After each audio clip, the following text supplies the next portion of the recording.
asalaamaaleykum chers internautes ñu ngi leen di nuyu di leen jaajëfee di leen remercier ci seen présence bi nga xam ne am ngeen ko encore une fois sur la chaîne Kumpa TV, la chaîne du surnaturel, la chaîne du paranormal. bu dee abonné goo nag ñoo ngi lay ñaan nga abonné enclenché li nga xam ne mooy cloche de notification bi pour ne rien manquer. tey nag thème du jour bi di porter ci li nga xam ne mooy expérience de mort imminente, maanaam ku ñëwoon ba dee daal di dellu ci yaramam, maanaam ruum génn ci yaramam daal di dellu ci waat ci yaramam mu ñëwaat di ko nettali.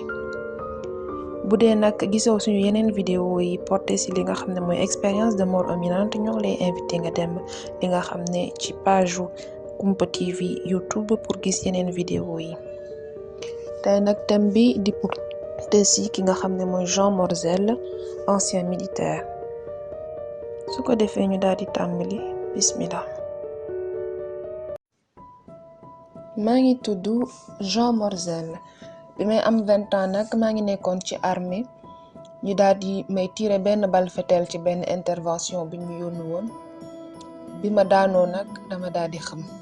bi ma xamale ko dama daal di xemmem xàmme ne ko opération ci salle d'opération laa nekk ci l'hôpital.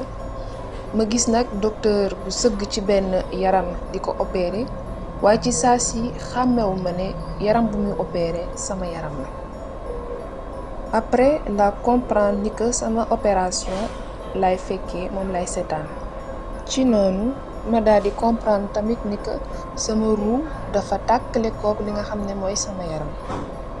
instant boobu nag ma daal di xam ne mën naa def ay affaires yoo xam ne mënuma ko woon def bi ma nekkee ci sama yaramu nit. ba mën gisandoo lépp en même temps, maanaam sama ginnaaw sama kanam samay côté am vision 360 degrés. sama xel daat may ma xam lu ne, ma daal di am xam-xam ci lépp. ma mën yéeg wàcc déplacé wu dem fu ma neex ci xalaat ko. donc su ma xalaatee yéeg damay yéeg, su ma xalaatee wàcc damay wàcc, su ma xalaatee dem gauche damay dem gauche, duma ci sonn. benn moment ma bëgg a xam li docteur bi di def, ci saa si samay bët daal di zoomé ba si catu paaka bi docteur bi téye woon nekk di ma opéré. ma mën gis ba li drap bi li ko defar, maanaam fibre drap bi nga xam ne moom liñ ma tegoon moom liñ ma lëmasoon. bizarrement mën-mën bi ma amoon bi ma nekkoon roue jaaxaluma woon, daf ma bettoon rek, mais jaaxaluma woon. mu mel ni lu bokk ci man loo xam ne dama ko war a mën def en tant que roue. bi may nekk état boobu nag sentiruma woon benn douleur, amuma woon benn métit, ma nekk ci jàmm, nekk ci mbégte. benn instant mu def ma sax ay retaan, ma daal koy def comme faux ndax affaire bi jàppewu ma ko woon dara. au contraire dañ kumpa woon di jéem a xam lu nekk, di jéem a xool lu nekk.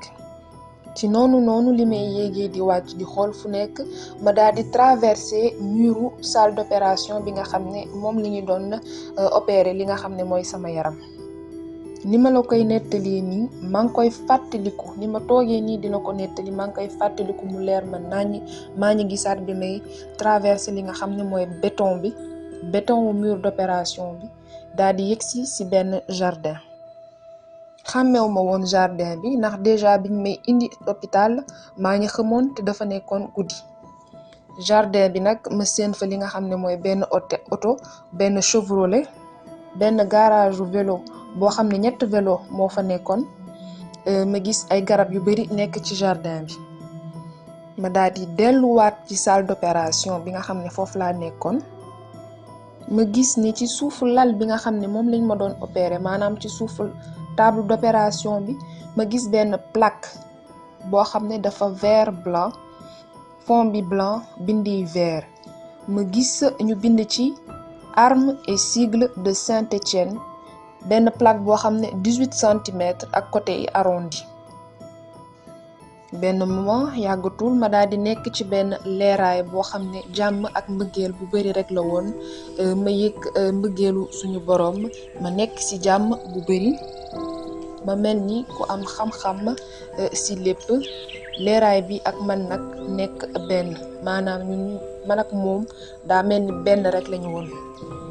bi ma xammile ko nag ci salle de réveil bi maanaam buñ la opéré ba pare dañ lay yóbbu fi nga xam ne mooy salle de réveil bi ma fa ximmile ko nag ba tane sama docteur bi mu ñëwee di wax ak man dama ko nettali li nga xam ne yëpp dal na ma te tamit ma daat koy nettali li nga xam ne gis naa ko ci suufu table opération bi biñ may opéré ma daat koy wax ni affaire bi mel ni plaque bi mel ak liñ ci bind.